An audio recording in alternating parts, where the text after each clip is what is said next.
No, it's not. Angelica sighed, rolling her eyes. Is too, chuckled Felicia. Just ask your boy Charles.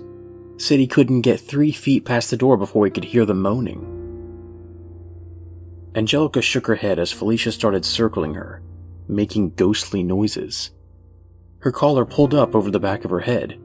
With an arched elbow, Angelica crossed her arms and stared Felicia down. Knock it off, she ordered. Felicia listened, relaxing, but with a sly chuckle. Come on, she said warmly. Look at it. Angelica turned her head. The Oesterling's house fit perfectly beneath the gray, swirling clouds. The black shutters were infested with vines and rot. The once white siding had long lost all of its sheen, infected by moss and grimy black mold. The cracked posts around the front porch gave it an almost twisted, grinning appearance, with 2 cracked windows serving at the empty, haunting eyes. It looked almost like it was alive. If there was ever a house to be haunted, Angelica smirked before moving to walk away. Wait, Felicia called. Girl, look at this thing. I did, Angelica said, giggling if only to amuse her friend. Did you not just see me? I mean, really, look. The damn thing's got one of those weird-ass spire-looking things. It's old as hell. Don't you want to see what's inside? I know what's inside, Angelica said back. Mold, dust, lot of unstable floorboards, loads of cobwebs. Man, I told you, this house is 200 years old. It's actually 172, Angelica interrupted. Felicia's jaw dropped. You looked that up just so you could be right, didn't you? No, Angelica quickly lied. Just happened to find it. You always gotta be right, girl. It's annoying. Not as annoying as this, Angelica said, motioning to Felicia and the Oesterling's house. Come on, Felicia pouted. Don't tell me you're too chicken. Everyone who's anyone goes into that house. Do they all come out, though? Angelica asked, jokingly. I heard they don't. Besides, I'm not chicken. There's just nothing in there to see. What, you don't want to see a ghost? Angelica let out an audible and exasperated sigh through her still smiling mouth. There's no such thing as ghosts, Felicia. It's not haunted. Felicia crossed her arms, pressing her tongue deep into her cheek. Angelica could see the conniving gears turning inside her head, like Felicia's pleased eyes were made of glass. Prove me wrong, then. Angelica chuckled, once, and then she also crossed her arms. The two looked like they had fallen into a stalemate, but Angelica knew she already lost. Felicia had played her like a fiddle. You know me too well. She sighed. She uncrossed her arms and groaned. Angelica pushed open the house's rusty gate. Felicia, satisfied, grinned. Knew you looked that damn house up, she said, cocky. What do you want me to do? Angelica asked. Felicia leaned in, resting one arm on Angelica's right shoulder, while pointing up to the house with the other. That window, she said, pointing to the room underneath the spire. See it? The one with the shades still drawn? Get to that bedroom, pull those shades open, give me a nice smile and a thumbs up, maybe give a wave or two. I'll snap your picture, just to prove that ghosts aren't real, of course, and we'll be good. Angelica shook Felicia off of her. Why do you get off on this shit? Angelica asked. Felicia just shrugged. Annoyed and only slightly amused, Angelica started walking towards the front door. You're full of shit, she called back. Felicia, who was too busy texting everyone she knew that Angelica is actually going into the old Oesterling's place, replied to the accusation with a simple, "Yup." Creak by creak, Angelica stepped onto the ancient porch. She could feel the sogging, forgotten boards bending beneath her weight. "Man, I don't want to go to the second story of this thing," she mumbled. "It's not going to support my ass." Her hand trembled as she reached for the doorknob. Glancing backwards, she was glad to see that Felicia's face was still buried in her phone where she couldn't see.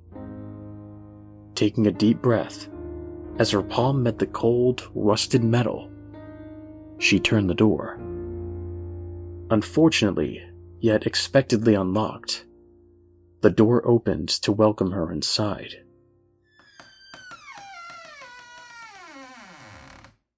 Creeping through a short, muggy entry hall, she entered into the heart of the house.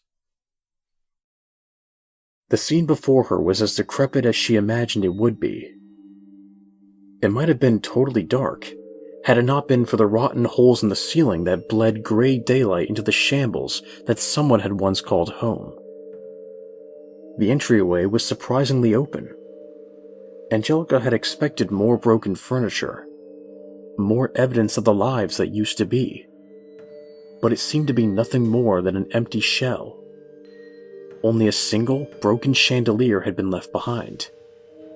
It dangled from the ceiling by a thread, covered in layers of dust and filth. A balcony stretched around the entryway. Stairs to the second floor were on Angelica's left. She was actually amazed.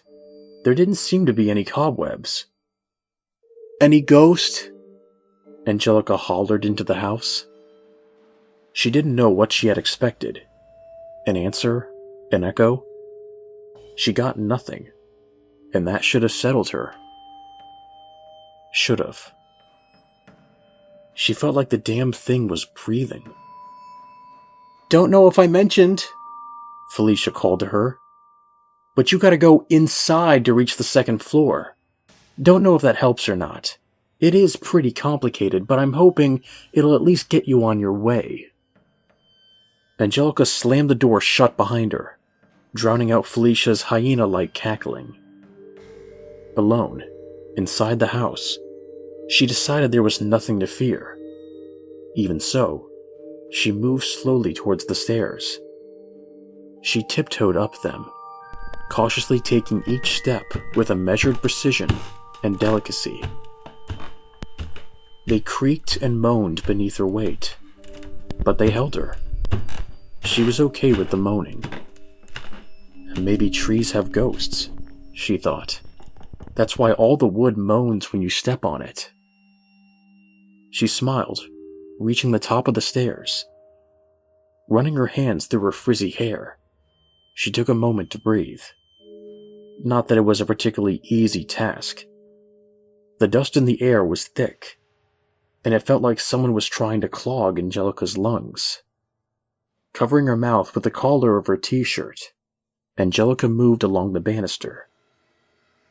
Gripping it in her hand, she could swear she felt the wood tremble, as if it itself pulsed with life. She assured herself it was nothing more than the trembling beats of her own panicky heart. The floor still creaked, still groaned under her footfalls. The room she needed was just up ahead, up in the shadows. But, above the creaking floors, Angelica started to realize something else. There were sounds, very obvious sounds. The floorboards groaning, her own labored breathing. But there was something else, a noise she wasn't making. A muffled and labored droning. And it was coming from right in front of her, from the bedroom she was supposed to go in. For a moment, there was fear. Fear always came first. Fear needed no thought to exist, no rationality, no understanding. So first, there was fear. There was a ghost. Then came anger. Could Felicia be tricking her? Could all this have been a setup? They were friends. They pranked each other. But this was all kinds of low. That anger drove Angelica to the closed bedroom door. Then came doubt, and it slowed her. It made her hand hover just above the doorknob. The doubt that the fear had been too easily dismissed. The doubt that she was wrong. The doubt that maybe, just maybe, she was still alone in that house. That no one waited for her on the other side. At least, no one living.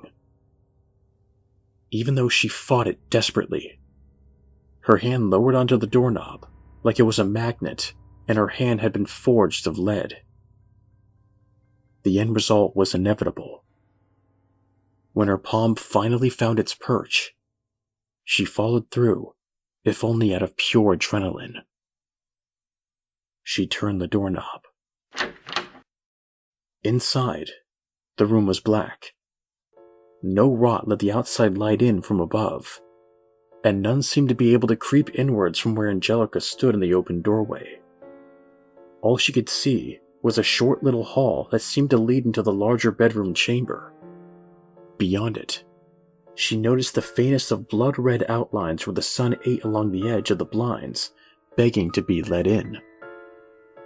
The room seemed empty. It could have been easy. A short 10-step walk. Had that been all, if only. When she had opened the door, the moaning had grown louder. Someone, or something, was inside the room. Taking only one step forward, Angelica took her phone from her pocket before she proceeded. Lighting the flashlight app, she scanned the light across the ground as she continued forward. She saw what she was very quick to hear. Each step she took sounded moist, almost like she was walking across a marsh. Below her, the floor glimmered with liquid that was black and putrid. She could only imagine what it was. Something moldered from the ancient lumber, perhaps. Despite this, the air was incredibly stagnant and dry, yet suddenly pungent with odors that Angelica couldn't describe. She hesitated entering the actual room, wondering if the floor was too unstable, wondering if it was safe. But she couldn't stop. Not so close. Not when she had no idea what was making that awful growing sound. The moaning, the tormented groaning, coming from just up ahead. Her feet nearly sticking to the floor in the awful liquid, she trudged forward, entering the main body of the large bedroom. She shined her light around, forgetting about the window, forgetting about her goal for just long enough, perhaps, to see the impossible. There was nothing there. The floor, although wet and decaying, was barren. There was no furniture, no closets for anyone to hide inside. Nothing present to make any kind of moaning.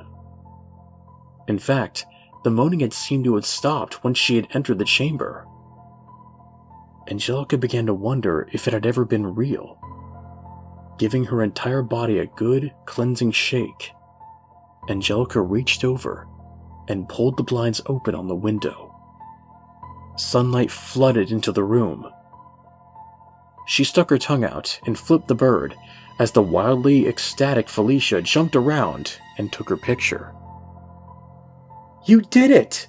I can't believe you, you crazy bitch! I can't believe you actually did it!" Angelica, sticking her tongue out in disgust at how much dust had settled there, pried the window open to shout back, "No ghosts up here, bitch! You're doing it next." "No way!" Felicia said. "I'm not dumb, unlike some people I know." "Screw you," Angelica murmured, slamming the window shut. Moving for the door, she looked down at her phone to quickly check her messages. Make people think I'm chicken? Angelica asked herself. Make them think I'm wrong? I don't think so. I mean, could you even imagine? She stopped mid-sentence. There was a zipping sound behind her, and the sunlight disappeared from the room. Aiming her flashlight at the window, Angelica was shocked to see that the blinds had fallen on their own, once more blocking the window. Before she could even mutter to herself, "What the?" she heard the moaning once more. Just in time, she turned to see the door slam shut in front of her, trapping her inside the room. Frozen, she could only move her eyes, and they wandered. They wandered from the door to the soaking wet floor, and from the floor, they moved up. Following her light, they wandered up the side of the wall and across the ceiling. Angelica couldn't breathe. She couldn't scream. There, stuck to the walls, were dozens of decaying, digesting bodies. They were trapped, sucked inside grotesque, pulsating masses of red flesh. Most had been reduced to nothing but gray, petrified bones, with pulsating tendrils linking them to the mounds of encompassing tissue. It was feeding off of them, stripping them bare. Most had been fairly well digested, but some were fresher. Some still bled. Particularly one body, stuck right on the wall next to the short entryway. He still had plenty of skin. He still had a fresh face. Claws, or perhaps teeth, protruded from the wall across his body, rippling along his entire height, digging into him in slow, coursing intervals. Covering the man's mouth, there was a mask of almost clear, mucus-like tissue, enough to prevent the still living, still breathing teenager from doing anything. Anything other than moan. And that was what it wanted. That's why the teeth stabbed him over and over again. To get him to moan. Angelica gasped as all the teeth plunged into the teen's flesh, and he let out a final choked scream of pain. The boy had been bait, and with the door shut, the trap had been sprung.